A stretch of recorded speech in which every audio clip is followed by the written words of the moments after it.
Welcome to PowerUp, a podcast show hosted by Maurizio Di Paolo Emilio that brings life to some of the stories on power electronics technologies and products featured on PowerElectronicsNews.com and through other AspenCore media publications. In this show, you'll hear both engineers and executives discuss news, challenges and opportunities for power electronics in markets such as automotive, industrial and consumer. Here is your host, Editor-in-Chief of PowerElectronicsNews.com and EEWeb.com, Maurizio Di Paolo Emilio. Hello everyone and welcome to this new episode of PowerUp. Today I would like to share the experience at APEC in Long Beach last weeks. I am deeply grateful to everyone I had the honor of meeting during my participation in APEC. Engaging with the experts in the power electronics industry was inspiring, enriching my knowledge base and motivating me to commit even more myself to the field. Thank you very much. Special recognition goes to companies and academics in power electronics, especially GaN and silicon carbide technology experts for their remarkable achievements. Power electronics is important for tackling the climate crisis by reducing CO2 emissions by enhanced energy efficiency.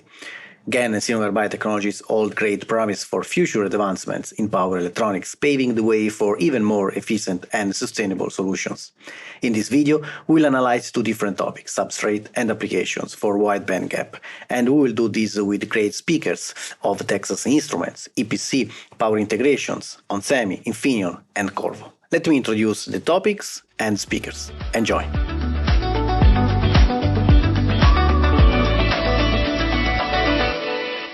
Welcome to APEC 2024, showing in Long Beach. I am Maurizio, Editor-in-Chief of Power Electronics News. So APEC is one of the most important power electronics conference where designers, engineers are meeting and talking about new challenges, new application, new device in terms of power electronics.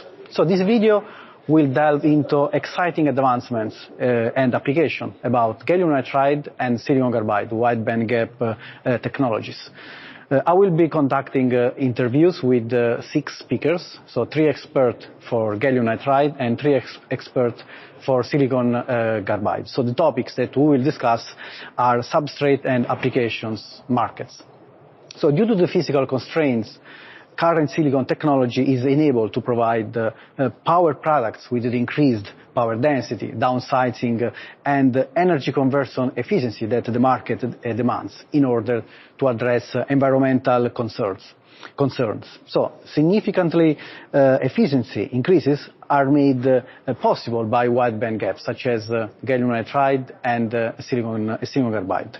So based on the amount of energy that needed to move electrons from valence to conduction band, GaN and SiC are related to wide bandgap. So this energy is 1.1 electron volt for silicon, 3.2 electron volt for silicon carbide, and 3.4 electron volt for GaN. So GaN is suitable for high frequency, high power application because it has high electron mobility and can switch power quickly. So silicon carbide can handle higher voltages and temperature. So wide bandgap technologies offer a practical implementation for electric vehicle. That is a really nice topic nowadays because of higher voltages, can reduce losses and also can reduce motor size, weight, while boosting thermal efficiency.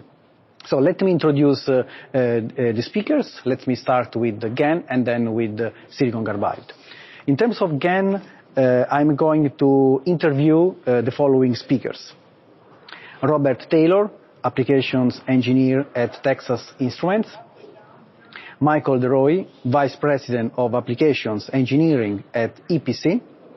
And Balu Balakrishnan, CEO of Power Integrations. So which are the questions that I'm going to ask them?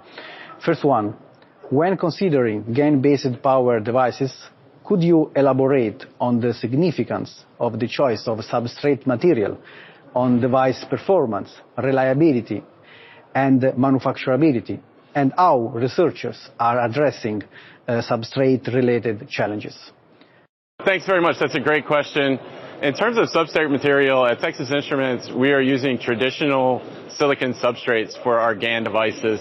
So this allows us to not only ramp very quickly in terms of being able to get new devices out, it also provides us a significant cost advantage in that we're able to use a lot of the manufacturing support staff facilities that we already have in place. Versus silicon carbide, for example, the substrate material is very well understood and very easy to work with. So we think that that provides us a great advantage in terms of being able to get out the latest and greatest types of devices for many different applications. EPC makes devices from 15 volts through 350 volts. We do that on a low-cost silicon substrate. This is a good material because it is well matched for the lattice structure to grow the gallium nitride on. The challenges come in when you want to go with high voltage devices. There are thicker requirements for the heterostructure that's needed in order to meet the blocking voltage. So for higher voltage devices, you have 4 alternative options. They are gallium nitride, sapphire, silicon carbide, and QTS. The gallium nitride is expensive material, but it's well matched to, of course, the gallium nitride. It is a bit more expensive. Then you've got sapphire. The sapphire is less thermally conductive, so you have challenges to meet your thermal requirements, but it's still a good match to that of the gallium nitride lattice structure. And then you've got the silicon carbide. It's an expensive material. It's a very good thermal conductor, and it's also a good lattice match with that of the gallium nitride. And finally, you have the engineered material QTS. It's showing good promise. It also has a good thermal performance and thermal expansion coefficient to that of gallium nitride, and we'll probably see that more in the future. So the choice of materials in GaN directly relates to the performance and the cost and reliability. Our choice of materials, whether it's substrate or otherwise, is we chose that so that we can get the lowest cost, number one, highest reliability, number two.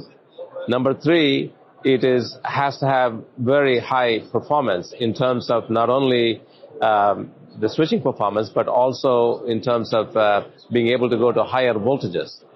The higher the voltage you can go, higher power you can deliver. And we have announced already 1250 volt GaN, and we are planning to announce even higher voltages going forward. And that will allow us to directly compete with silicon carbide up to about 10 to 20 kilowatts. Second question. GaN-based power devices have gained traction in various applications, such as automotive, consumer, renewable energy in particular. So could you elaborate on specific market segments where GaN devices are demonstrating significant advantages over traditional silicon-based solutions, and how are these advantages driving the adoption of GaN technology in those areas, and which is the technology direction of your company in various markets? So let's listen to the speakers and their comments. In terms of GaN devices for specific applications, the biggest one that we see currently is in server power supplies in data centers. Data centers are advancing hugely because of AI, many other different types of applications. And within those data centers, the server PSU is a prime example of where GaN can have a significant advantage over silicon. It enables us to use different topologies that were no longer achievable before with silicon, which allow us to boost power density and efficiency inside of those systems. In addition, we see another huge market for GaN in the solar market. So whether that's microinverters or other types of solar applications, that's where we see another huge advantage. And then the final one is in automotive. There's definitely a play within automotive for GaN as well, whether it's with 400 volt systems or 800 volt systems as well. So those are the big markets that Texas Instruments is moving forward in. And we're really excited about the technology that GaN is going to be able to provide for those. So gallium nitride makes differences in various applications such as DC-DC converters, automotive, motor drives, LiDAR systems. In DC-DC, we've been primarily focused on 48 volt to 12 volt conversion, and we're able to shrink down converters dramatically compared to silicon devices and get very high performance out of them, and making big inroads in the server market. Segue to that are the DC automotive applications with the significant increase in electrification of electric vehicles coming on the market, and they need the 48 volt to 12 volt conversion to bridge the gap from the 12 volt based systems to 48 volt systems, and of course for higher voltages. Gallium nitride has also demonstrated to be a very good device for LiDAR systems with very enhanced performances and very fast switching speeds that just cannot be achieved with silicon devices. Finally, gallium nitride is making improvements in motor drives where we can switch them at higher frequency, which yields cleaner sinusoidal excitation of the motor. That significantly reduces the torque ripple on motor and can improve mechanical efficiency between 11 and 14%. And of course, the slight loss in efficiency is made up by all those gains in mechanical efficiency. And at the DC end of the motor drives, you can also eliminate many large and bulky components for filtering and simply use ceramic capacitors. So gallium nitride is making a lot of inroads in various applications, and you'll see more of that in the future. So the GaN devices are incredibly high performance in terms of switching losses. It's also can generate very, very low RDS(on) in a very small die size. So anything roughly about 30 watts in a power supply, we use GaN. Below 30 watts, you just can't make the GaN die small enough to be able to put it handle it and put it in a package. So anything about 30 watts, we use GaN in literally almost all of our products going forward. And that applies to products that go into adapters, which was the early user of GaN. But going forward, we are using it in displays, consumer applications, but also we will be offering products for higher power levels, like a few kilowatts for server power supplies. Especially the AI servers require up to 5 kilowatts. And when you go to 5 kilowatts, efficiency becomes a huge problem because you have the same space in the data center to deliver the 5 kilowatts. So that's a great application. The infrastructure for 5G stations also requires few kilowatts, and that's another application. And then if you go a little bit higher power, which we think we can go to 10 or 20 kilowatts, then you can address things like onboard chargers in automotive applications, and also DC to DC converters in automotive. So I would say literally any power converter below 10 or 20 kilowatts can be addressed with the technology we have already developed. Now, when you go to much higher power levels, like 100 or 200 kilowatts, which is where the silicon carbide shines as a wide bandgap technology for automotive, GaN technology is not quite there yet. However, I believe GaN will get there. There are some engineering challenges to be solved, but GaN inherently is more cost effective than silicon carbide. Silicon carbide, not only material is expensive, manufacturing silicon carbide is very expensive in terms of energy usage. So I don't see silicon carbide ever being competitive directly with silicon in terms of cost effectiveness. Whereas GaN will be equal or less than silicon within the next 1 or 2 years. And so GaN has a bright future relative to silicon carbide as the power levels go up and is able to address several hundred kilowatts, which is the prime market for silicon carbide today. Thank you. So let's switch into silicon carbide. So I'm going to interview the following speakers. Ajay Reddy Sattu, Director of Product Marketing GIS Business Unit at onsemi. Peter Fredericks, Vice President of Silicon Carbide at Infineon.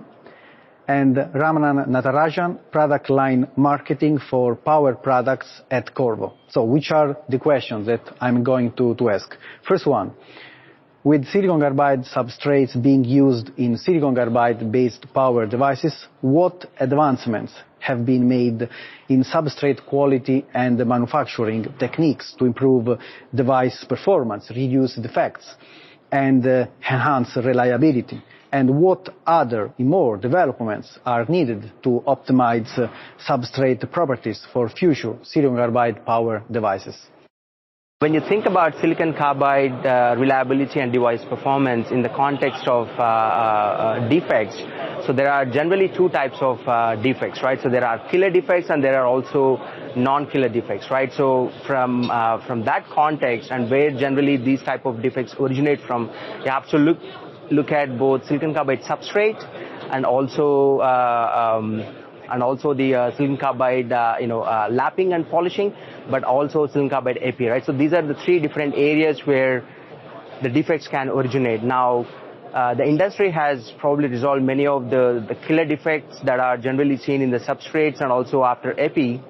The non-killer defects are the ones that are generally, let's say, a possibility of escapes and so on. So at onsemi, what we have done is to develop many algorithm-based methods to screen out these devices, as the material progresses through in the fab, right? So in addition to that, what we have also done is the fact that we are vertically integrated, that would allow us to have shorter feedback loops from the substrate point of view and also from the AP point of view, and then the device manufacturing. Now, most of the industry again today is at 6-inch, so these issues have been resolved quite nicely.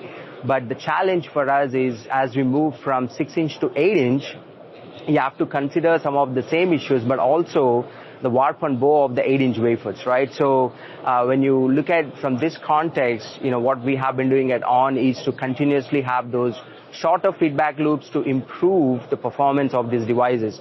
Now, in addition to this, what we also look at is develop silicon carbide technologies that are optimized by application. And what I mean by that is sometimes, we want to address, let's say, automotive, and we also want to address industrial applications, and also we need to have different technologies that can address these, end applications. Yeah, thank you for the question. It's a matter of fact, we have already reached, meanwhile, a very good silicon carbide substrate quality.